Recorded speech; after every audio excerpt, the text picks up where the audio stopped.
I think we're passing over to Debbie. And you're on to the interesting subject of dual nationality amongst our MPs.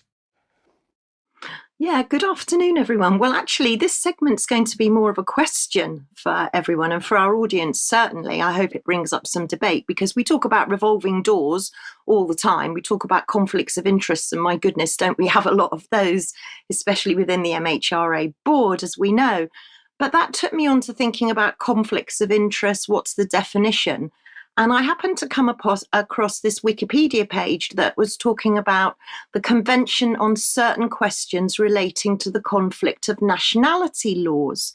So conflicts within nationality. And this was a League of Nations convention adapted during the League of Nations Codification Conference in 1930. And apparently it was the first international attempt to ensure that all natural persons had a nationality and to resolve some of the issues from conflicts of possible nationalities.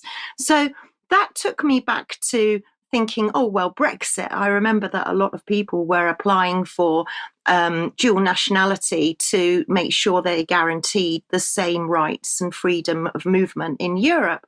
So it took me back to a BBC article back in 2019, and it clearly shows that, yes, there was an uptick, a big uptick of people applying for dual nationality, but some countries don't allow dual nationality.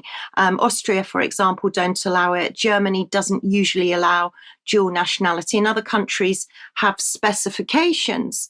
So that took me to the next slide, which, I mean, you'll see the headline here from the London Economic, which is, have hundreds of British MPs and Lords really applied for an Irish passport since Brexit? And this has been fact-checked. And this has all come about because Chris Bryant retweeted a tweet from someone called Dennis McShane to say that in 2016, only 47 British MPs and Lords held an Irish passport.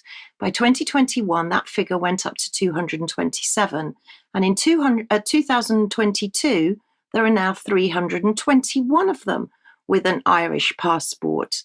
Now, this has not been verified, and nobody seems to know what the truth is. However, I can understand why nobody knows the truth, because I'm not sure that anybody knows the truth.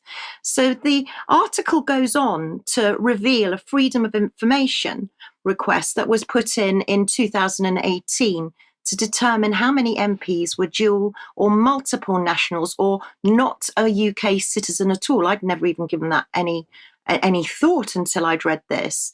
And you can see there that the information is not held by the House of Commons. And they say that members of Parliament are not employees. And whilst they've got some partial data to countries of birth, none of it has been fully verified. Well, this isn't the only freedom of information that's been put in. So I went to look at a few more. And here we've got another one from IPSO, which is the Independent Parliamentary Standards Authority. And you can see there that the request, again, is, please could you tell me which MPs hold a dual passport?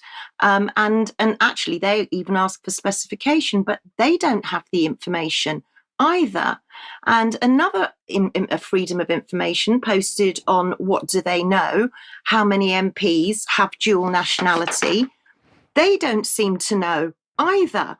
So no one seems to have any sight of any MP's nationality, which took me to the House of Commons library, because I thought, well, maybe there's some information there.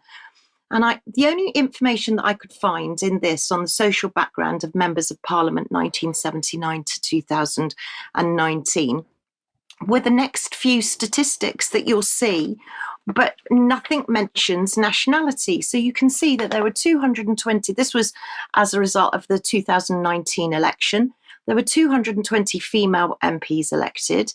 65 MPs were from minority ethnic backgrounds. There were 46 LBGT MPs elected. Most conservative MPs came from fee-paying schools.